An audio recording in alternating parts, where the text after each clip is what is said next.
వర్తమాన సమయంలో జీవితంలో ఆనందంగా ఉండడం కోసం రెండు విషయాల గురించి మనం ఇంతకుముందు మాట్లాడుకున్నాం. ఒకటి సరళమైన స్వభావము, రెండు దేన్ని ఎలా ఉందో అలాగే ఆమోదించడం, స్వీకరించడం. ఇప్పుడు మనం మూడో విషయం గురించి మాట్లాడుకుందాం. అది గతాన్ని గతంలోనే వదిలేయడం. ముందు చెప్పుకున్నట్టుగా చిన్న వాటిని పెద్దదిగా చేసుకుని దాని గురించి కూర్చుని బాధపడద్దు. చిన్న వాటిని చిన్నవిగా వదిలేయడమే నిజమైన వివేకం. వివేకం వేరు, జ్ఞానం వేరు. జ్ఞానం అనేది అందరూ సంపాదించవచ్చు, కానీ ఆ జ్ఞానం ఆచరణలోకి తీసుకుని రావడమే వివేకం అంటే. స్కూల్లో చిన్నప్పుడు మ్యాథ్స్ చెప్తాం. చిన్నపిల్లలకి లెక్కలు చెప్పినప్పుడు ఏంటి, ఫస్ట్ 1 2 3 చెప్తాం, తర్వాత కూడికలు తీసివేతలు చెప్తాం. కానీ ఇంకా క్లాసు పెరిగే కొద్దీ ఏమవుతుంది, కూడికలు తీసివేతలను ఉపయోగిస్తూ ఇంకా పెద్ద పెద్ద లెక్కలు మనం సాల్వ్ చేస్తాం. సో చిన్నప్పుడు మనం నేర్చుకున్న ఎడిషన్స్, సబ్ట్రాక్షన్స్ని పెద్ద అయిన తర్వాత మనం ఇంకా పెద్ద పెద్ద సమస్యలు సాల్వ్ చేసుకోవడానికి మనం యూజ్ చేస్తున్నాం. అంతేకాని 9th స్టాండర్డ్లోనూ 10th స్టాండర్డ్లోనూ కూర్చుని మనం ఎడిషన్స్, సబ్ట్రాక్షన్స్ నేర్చుకో. జీవితం కూడా అంతే. వయసు పెరిగే కొద్దీ ముందు నేర్చుకున్న పాఠాలని, గుణపాఠాలని ఇవాళ మనం అప్లై చేసుకోవాలి. అంతే తప్ప దాన్నే పట్టుకొని కూర్చుంటే ఇంకా హయ్యర్ క్లాసెస్కి ఎప్పుడు వెళ్తాం మనం? ఎప్పటికీ మనం ఆ ఫస్ట్ స్టాండర్డ్లోనే ఉండిపోతాం. ఒక వ్యక్తితో మనం ఫస్ట్ టైం ఇంటరాక్ట్ అవుతున్నాం, వాళ్ళు మాట్లాడే విధానం, తీరు మనకు అర్థమైంది. అది మనకు ఆమోదయోగ్యంగా ఉంటే ఓకే, ఆమోదయోగ్యంగా లేకపోతే వీలైనంత వరకు హాయ్ బాయ్. అంతే తప్ప మళ్ళీ ఈసారి వాళ్ళు అలా అన్నారు కదా, ఈసారి నేను వీళ్ళతో ఇలా అంటాను అని ఊరికే ఆ చిన్నదాన్ని పెద్దదిగా చేసుకోవద్దు. దానివల్ల ఎవ్వరికీ ఉపయోగం ఉండదు. వాళ్ళని సరిగ్గా పలకరించలేదు కదా, ఈసారి నేను సరిగ్గా పలకరించను. ఇవన్నీ కూడా చాలా చిన్న చిన్న విషయాలు. ఇలాంటి చిన్న చిన్న వాటి వల్లే మన జీవితంలో ఆనందం పోతుంది. ఫంక్షన్లో వాళ్ళు ఎదురుపడ్డారు, మనం ఫంక్షన్ మంచిగా ఎంజాయ్ చేద్దామని వెళ్ళాం. వాళ్ళు కనిపించగానే నేను ఇలా అంటాను, నేను అలా అంటాను, నేను ఇది చేస్తాను, ఇది చేస్తానని ఫంక్షన్కి వెళ్ళిన ఆనందం అంతా అక్కడే పోతుంది. ఇంటికి వచ్చాక కూడా అందరితో మనం అదే చెప్తాం, వాళ్ళు కనిపించారు అయినా నేను మాట్లాడలేదు, వాళ్ళు కనిపించారు అయినా నేను సమాధానం ఇచ్చాను అని. సో మనం ఫంక్షన్ అంటే ఒక చాలా మంచి విషయానికి వెళ్ళాం మనం, కానీ మనం మనతో పాటు ఏం తెచ్చుకున్నాం? గంప నిండా నెగిటివిటీని తెచ్చుకున్నాం. కాబట్టి చిన్న విషయాలను, చిన్నదాన్ని చిన్నగానే పోనివ్వండి. రెండవది దుర్ఘటనలు. చిన్నతనంలోనూ యవ్వనంలోనూ జరిగినటువంటి కొన్ని దుర్ఘటనలు మనిషిని దాని నుంచి బయటికి రానివ్వవు. అలాంటి పరిస్థితి ఉన్నప్పుడు మీలో మీరు ఒంటరిగా మథన పడద్దు. కొన్ని దుర్ఘటనల నుంచి బయటికి రావడానికి మనకి వేరే వాళ్ళ సహాయం చాలా అవసరం. అది తప్పైన విషయం అసలే కాదు. పేపర్ తీసుకుంటే ఎన్ని టీనేజ్ సూసైడ్స్ చూస్తున్నాం మనం. 9th స్టాండర్డ్ 10th స్టాండర్డ్ పిల్లలు ఆత్మహత్యా యత్నం చేస్తున్నారు. కష్టపడి చదువుకుని మెడికల్, ఇంజనీరింగ్, IAS సీట్లు సాధించిన వాళ్ళు కూడా ఆత్మహత్యలు చేసుకుంటున్నారు. ఎంతో ధనిక కుటుంబాల్లో పుట్టి పెరిగిన వాళ్ళు ఆత్మహత్యలు చేసుకుంటున్నారు. ఎందుకు చేసుకుంటున్నారు? వాళ్ళ లోపల ఉన్న ఏదో ఒక బాధ ఎవరితోనూ పంచుకోక అది లోపల పెరిగి పెరిగి పెరిగి అది విసుగు చెంది ఇంకా జీవితం నేను బతకడం వేస్ట్ అనుకుని చెప్పి వాళ్ళు జీవితాన్ని త్యాగం చేస్తున్నారు. బట్ అలాంటి సమస్య కానీ ఏదన్నా ఉన్నట్లయితే తప్పకుండా దానికి తగిన సహాయం తీసుకుంటే తప్పకుండా దాని నుంచి మీరు బయటపడగలుగుతారు. మనలో మనం ఒంటరిగా కూర్చుని బాధపడడం వల్ల ఏ సమస్య కూడా పూరింపబడదు. ఒక మొక్క ఉంది, మీరు నాటేస్తే అయిపోతుందా? కాదు. దానికి ఏం చేయాలి? సూర్యరశ్మి తగలాలి, రోజు నీళ్లు పోయాలి, దానికి ఏమి చేయడా ఇన్ఫెక్షన్ రాకుండా మనం జాగ్రత్తగా కాపాడుకోవాలి. మళ్ళీ బయట నుంచి జంతువులు ఏమి వచ్చేసి తినకుండా కాపాడాలి, దాని చుట్టూ ఒక ఫెన్సో ఏదో కట్టాలి. మరి ఒక మొక్కని పెంచడానికే మనం ఇన్ని జాగ్రత్తలు తీసుకుంటున్నప్పుడు జీవితం అనే ఈ సుందరమైన మొక్కను పెంచడానికి మనం ఎన్ని జాగ్రత్తలు తీసుకోవాలి? స్నేహితులు ఉండాలి, పరివారం వాళ్ళు ఉండాలి. వీళ్ళందరూ ఉంటేనే మన జీవితం మంచిగా మీదకి ఒక మంచి చెట్టులాగా ఎదుగుతుంది. కానీ నేను ఒంటరిగా ఒక్కడనే ఉంటాను అంటే ఆ మొక్కలాగా వాడిపోతుందన్నమాట. కాబట్టి మీ బాధను మీ దగ్గర దాచుకోకండి అని తెలియచేయండి, మాట్లాడండి. బ్రహ్మకుమారి సంస్థకి రెగ్యులర్గా చాలామంది వస్తూ ఉంటారు, ఫోన్లు చేస్తూ ఉంటారు. ఇక్కడికి వచ్చి ఇక్కడ సిస్టర్స్తో మాట్లాడి వాళ్ళ సమస్యలకి పరిష్కారాలు తెలుసుకుంటూ ఉంటారు. అలాగే మెడిటేషన్ నేర్చుకోవడం వల్ల మెల్లమెల్లగా వాళ్ళలో ఉన్న ఆ నెగిటివ్ థాట్స్ అనేటువంటివి పోతాయి. ఎన్నో కరోనా సమయంలో ఎన్నో ట్రాజడీలు చాలామంది ఎదుర్కొన్నారు. ఇంట్లో సంపాదించే వ్యక్తే చనిపోయిన ఫ్యామిలీస్ బోల్డ్ ఉన్నాయి. వాళ్ళందరూ కూడా రాజయోగ మెడిటేషన్ ద్వారా మనసును గట్టిపరుచుకొని మనోధైర్యంతో మళ్ళీ జీవితాన్ని పునరావృతం మళ్ళీ స్టార్ట్ చేశారు. కాబట్టి మెడిటేషన్ అనేటువంటిది గతాన్ని మర్చిపోవడానికి చాలా మంచి సాధనము. ఎందుకంటే మెడిటేషన్ మనసుకి మందు.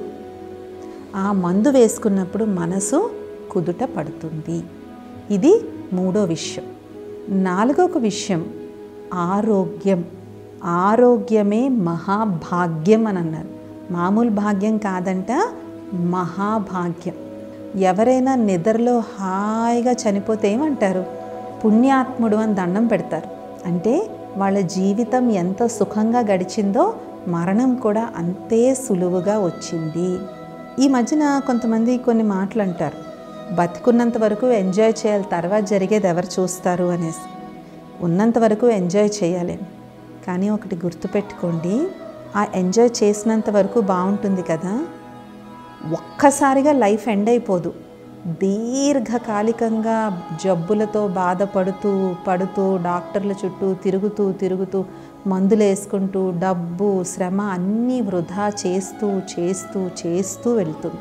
హఠాత్ మరణం, పడుకున్నప్పుడు మరణం సులువుగా రావడం కూడా చాలా పుణ్యకర్మ. అందరికీ సులువుగా మరణం రాదు. కాబట్టి ఇవాళ మనం ఆరోగ్యాన్ని నెగ్లెక్ట్ చేసి ఒక 10 సంవత్సరాలు ఎంజాయ్ చేస్తాం మ్యాక్సిమం. తర్వాత మిగిలిన 30-40 సంవత్సరాలు ఈ ఎంజాయ్మెంట్కి మనం భారీ మూల్యం చెల్లిస్తూనే ఉంటాం. అప్పు తీసుకునే రోజు ఎంత సులువు, చేతిలోకి డబ్బు వచ్చేస్తుంది. కానీ నెల దానికి ఈఎంఐ కట్టేటప్పుడు ఎలా అనిపిస్తుంది? నెలకు 50,000, 1,00,000 రూపాయలు, 30,000 ఈఎంఐ పోతున్నప్పుడు ఎలా అనిపిస్తుంది? అది 1 నెల 2 నెలలు పోదు కదా, 20 సంవత్సరాలు, ఒక్కోసారి 25 సంవత్సరాలు పోతూ ఉంటాను. ఆరోగ్యం కూడా అంతే. ఇవాళ నేను దాని పట్ల అశ్రద్ధ వహిస్తే తర్వాత ఈఎంఐ కట్టాలి దానికి. ఆ ఈఎంఐ చాలా కాస్ట్లీ ఈఎంఐ ఉంటుంది. కాబట్టి ఆరోగ్యం. అండ్ ఇందులో విచిత్రమైన విషయం ఏంటంటే, ఆరోగ్యంగా ఉండడం చాలా సులువు, అనారోగ్యాన్ని తగ్గించుకోవడం కష్టం. అందుకే ఇంగ్లీష్ వాళ్ళు prevention is better than cure అన్నారు. ఇవాళ మనం మంచి ఆరోగ్యంగా ఉంటే ఏదో అన్నీ వదిలేసి పచ్చి కూరగాయ ముక్కల మీదే బతకాల్సిన అవసరం లేదు. ఆరోగ్యంగా ఎలా ఉండాలి అనే దానికి బోలెడు ఇన్ఫర్మేషన్ మన దగ్గర ఉంది. అది చాలా ఈజీ, ఖర్చు లేని వ్యవహారం, అస్సలు ఖర్చు ఉండదు. మన ఇంట్లో మన వసారులో ఒక మ్యాట్ వేసుకుని రోజుకో 4 యోగాసనాలు వేయడానికి ఏం ఖర్చు ఉంటుంది? ఖర్చు ఉండదు. అంతగా ఇంట్రెస్ట్ ఉంటే ఒక మంచి జిమ్కి వెళ్ళొచ్చు, పర్వాలేదు. బట్ ఒకసారి ఒక జబ్బు కానీ వచ్చింది అంటే ముందు అసలు ఆ జబ్బు ఏంటో తేల్చుకోవడానికే చాలా ధనము ఖర్చు అవుతుంది, సమయము ఖర్చు అవుతుంది, శ్రమ పడతాం. జబ్బు ఏంటో తెలిసిన తర్వాత అప్పుడు ట్రీట్మెంట్ స్టార్ట్. ట్రీట్మెంట్కి కూడా మళ్ళీ ఇవన్నీ ఖర్చు అవుతాయి.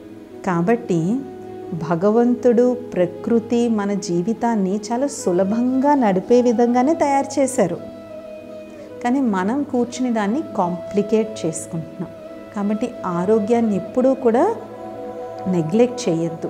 అండ్ ఎవరైతే తమ ఆరోగ్యం పట్ల శ్రద్ధ వహిస్తారో వాళ్ళకి నచ్చిన సమయంలో నచ్చింది హాయిగా తినచ్చు. అదే ప్రాబ్లం వచ్చిందనుకోండి, హెల్త్ ప్రాబ్లం వచ్చిందనుకోండి, మీరు ఎక్కడికో వెళ్ళారు, అయినా అక్కడ మీరు ఏం తినలేరు. ఎందుకు? తింటే మళ్ళీ మర్నాడికి ఇన్ని ప్రాబ్లమ్స్ వస్తాయి. కాబట్టి అక్కడికి వెళ్ళి కూడా మీరు ఏమీ కలిసి ఆ సంఘటనలో మీరు ఏమీ ఎంజాయ్ చేయకుండా, పార్టిసిపేట్ చేయకుండా వచ్చేయాల్సి వస్తుంది. సో ఇవాళ ఎంజాయ్ చేద్దాంలే, రేపటి సంగతి రేపు చూద్దాంలే, ఇలాంటివి అన్నీ కూడా నిర్లక్ష్య ధోరణికి గుర్తు. ఏదైనా అతికి ఎప్పుడైతే వెళ్ళిపోతుందో అప్పుడు అది మనకి నష్టాన్ని తీసుకుని వస్తుంది.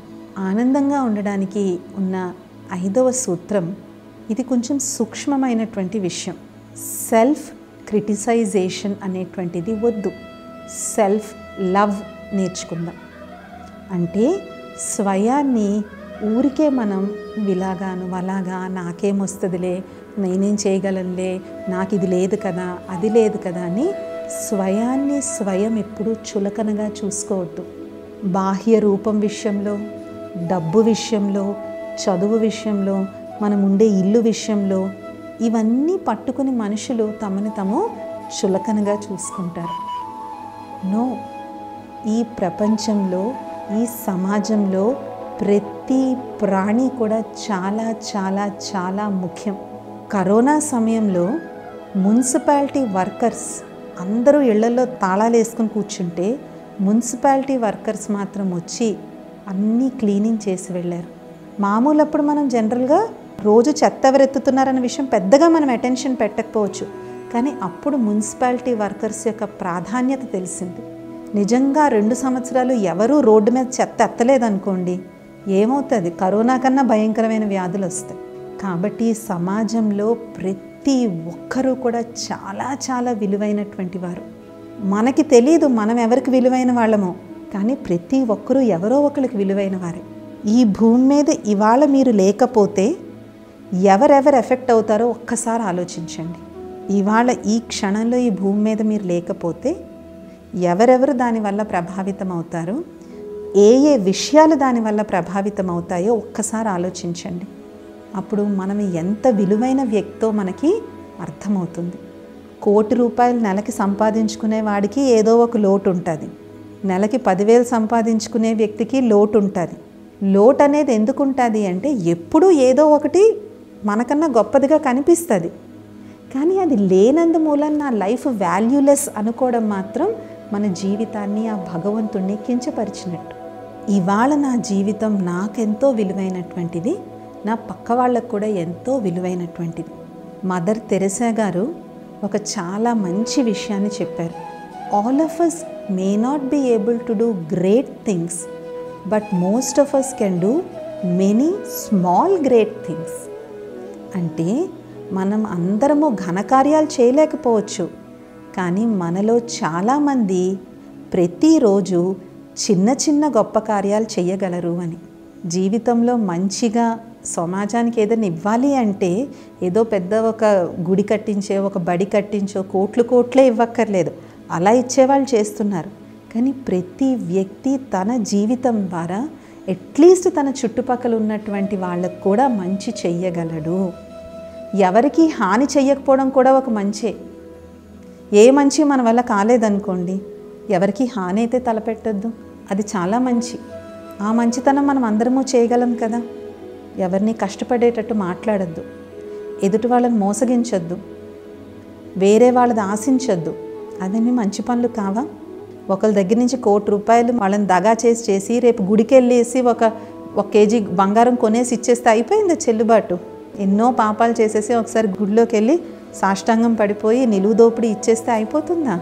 మన చేత మోసపోయిన వాడు ఒక కన్నీరు బొట్టు కార్చిన ప్రతిసారి, వాళ్ళు మనల్ని తిట్టుకున్న ప్రతిసారి ఆ సెగ మనకి తగులుతూనే ఉంటుంది. అది గుర్తుపెట్టుకోవాలి. కాబట్టి ఏ మంచి చెయ్యలేకపోతే అట్లీస్ట్ ఏ చెడు కన్నా కూడా చేయకండి. దీనికోసమే Brahma Kumaris 7 million acts of goodness అనే ఒక ప్రాజెక్టుని విశ్వవ్యాప్తంగా చేస్తున్నారు. ఈ 7 మిలియన్ యాక్ట్స్ ఆఫ్ గుడ్నెస్లో ప్రపంచం అంతా కలిపి ఈ ప్రోగ్రాం స్టార్ట్ అయినప్పుడు ప్రపంచ జనాభా 700 కోట్లు ఉండేది. ఇప్పుడు అది 800 కోట్లు అయింది. 700 కోట్ల జనాభాతో మనం 7 కోట్ల మంచి పనులన్నా చేయించాలి అన్నది ఈ ప్రాజెక్ట్ తాలూకు ఉద్దేశం. ఈ ప్రాజెక్ట్లో మన నిత్య జీవితంలో మనం ఏవైతే చిన్న చిన్న నుంచి అతిపెద్ద మంచి పనులు ఏవైతే చేశామో అవి ఇందులో మనం అప్లోడ్ చేస్తాం. ఇది చూసి వేరే వాళ్ళు ప్రతిజ్ఞ తీసుకుంటూ ఉంటారు. సో ఈ ప్రాజెక్ట్ అలాగా ఫార్వర్డ్ అవుతూ ఉంటుంది. చాలా స్కూల్స్ వాళ్ళు చేయిస్తారు, కాలేజెస్ వాళ్ళు, కంపెనీస్ వాళ్ళు, చాలా కార్పొరేట్స్, వీళ్ళందరూ కూడా ఈ ప్లెడ్జ్ తీసుకుంటున్నారు. ఏంటి, నేను అట్లీస్ట్ రోజుకి ఒక చిన్న మంచి పని అన్నా నేను చేస్తాను. ఏ మంచి పని చేయలేదా?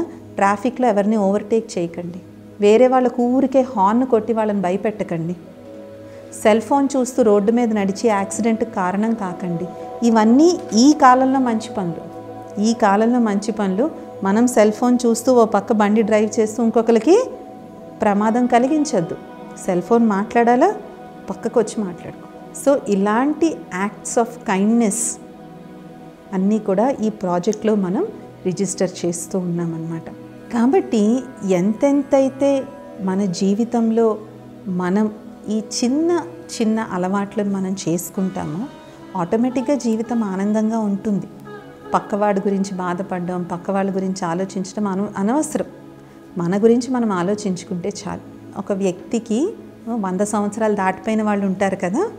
ఒక కాలేజ్ గ్రూప్ వాళ్ళు ఏం చేశారంటే 100 సంవత్సరాలు దాటిపోయిన వృద్ధులు ఎవరైతే ఉంటారో వాళ్ళకి ఇంటర్వ్యూ చేశారు.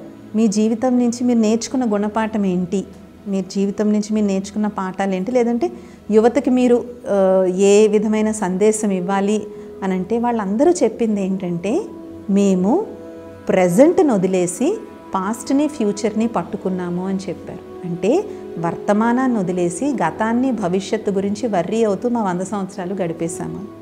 ఆల్మోస్ట్ అటు ఇటుగా అందరూ ఇదే సమాధానం చెప్పారు.